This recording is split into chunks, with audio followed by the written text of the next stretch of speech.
are you doing? Fine. Great to be back in Mumbai after a long time. Great, sir. So how was your overall WS experience? How was your overall summit experience? So I think, there's a lot of things that we can learn, especially the IT secretary here is doing a lot of things which are, path-breaking. Not only in terms of the way in which he's implementing IT, but also in the way in which certain implementations of the IT Act are being discussed. So I think he's doing some groundbreaking work out here, which is very, very key. So he said that there are some problems like the technology should actually reach the customers doorstep. Right.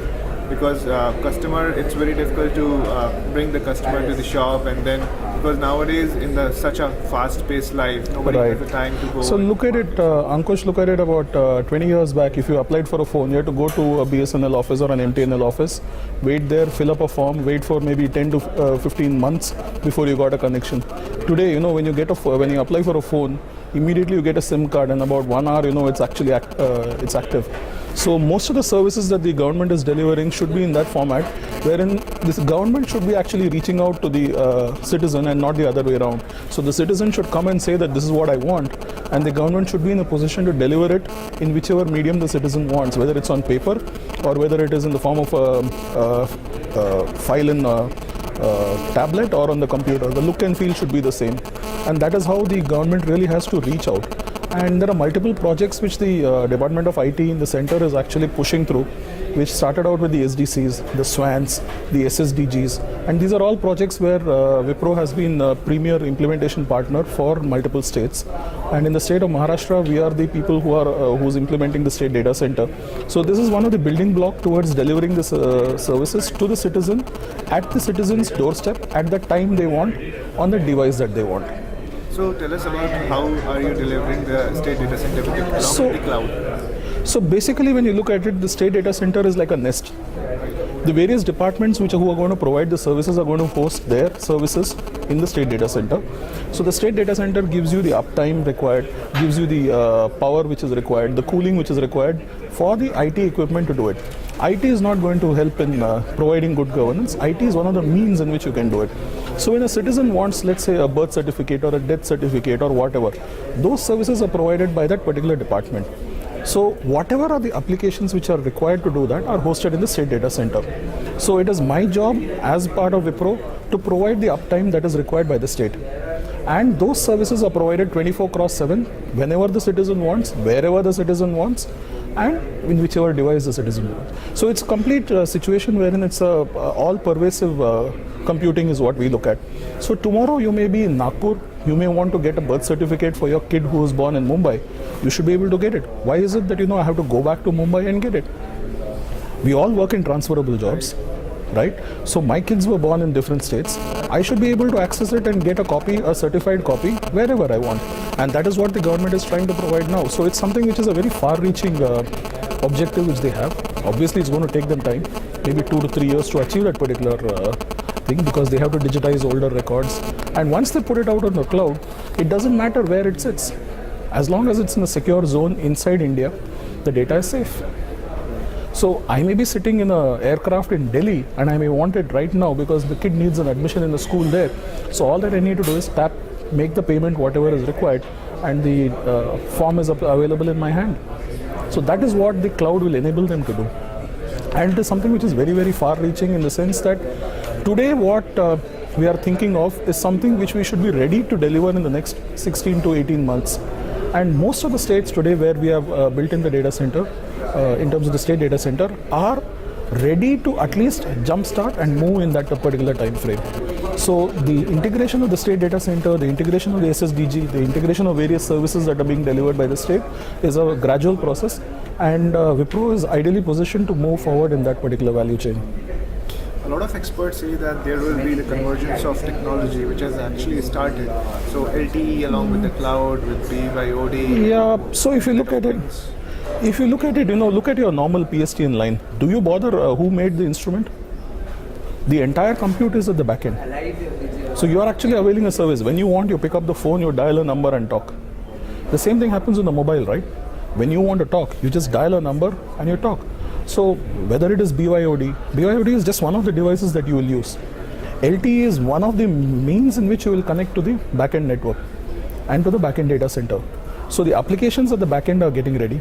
The pipes which are going to connect to the data center are getting fatter and fatter. Whether you look at 1G to 2G to 3G and to 4G. So I will be able to get faster downloads. I will be able to upload or download fatter files, and that is what all these technologies enable you. So the technology enablers are coming in. The mindset in terms of being able to get these services online is something which we need to adopt. How many months is it since you have actually visited your bank branch? I don't know. You ask me where my branch is, and I'll tell you it is not even in the city in which I'm staying. So all these things, maybe 15 years back used to be rocket science, but today you can access your bank from wherever. You can access your mobile from wherever. You can access the net, while walking on the road. So technology is evolving. We can help in delivering better services, but we are not the only means of delivering. The mindset has to change in the government side and the citizen side. If the citizen still feels that to pay the utility bill, he has to go to the counter and pay, what is the point in putting up these services? So that has to change at the citizen end. The more the demand comes in from the citizen, the governments will also change. So, how do you see India as compared to other developing nations in terms of technology? Maybe we are about 6 to 8 months behind, not much. Talk about China, talk about Russia. So last I visited China was about 6 years back, and 6 years back the difference would have been more or less the same. In terms of services, we would probably be better than them. In terms of IT equipment, the ability to manufacture, they're probably ahead. So that is something which the government is working on in terms of putting up parks for electronics development, etc. So what do you think is the need of the hour for the IT industry? The need of the hour is actually to listen to the citizen and help the government deliver the services which are required. How they deliver it is something the citizen should not be bothered about. That is where the cloud piece comes in. That is where all the data centers and the infrastructure that has been procured by the government comes in. So it becomes that much easier when the citizen starts pushing, saying, I want this in this fashion. 20 years back, you had to go to a travel agent to book an airline ticket. Today, you go to Make My Trip or you go to Clear Trip and book, or whichever portal. So those are changes which are happening. How they do it in the back end is not my problem. The same thing with the railways. You don't have to go and stand in a queue. You book it in your house. You can book it off your palm, on a palm top or on a tablet, or you book it on a PC or a desktop or a laptop. Whichever way, you should be able to do it.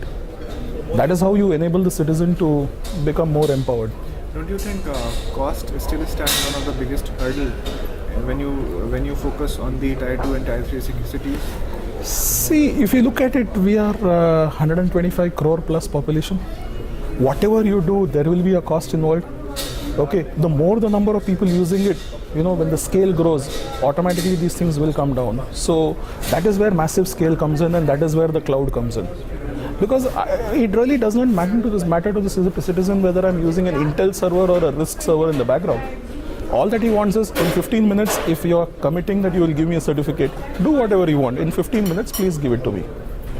And if that is the mindset which is going to change, trust me, this country can do a lot more things and a lot more things faster. So, what are your future plans? Next 5 years, what are the different kind of solutions?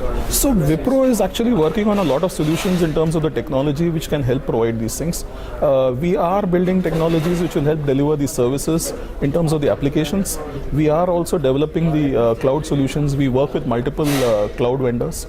The cloud solution vendors to deliver this particular thing. We are system integrators, so you will find us working with all the cloud people, whether it's VMware, Microsoft, or HP, or Eucalyptus, to name a few of them. So we work with all these guys, and we can help deliver it. And you can see that there is a push now coming from DIT towards ensuring that all the infrastructure that's been invested in is actually reused, and you get into the situation wherein you're able to multiply the assets that you have by using the cloud and virtualization technologies. I think the example provided by Mr. Rajesh Agarwal was very simple. Invest 2 crores and get a 50 crore return. I don't think you can get a better business model than that.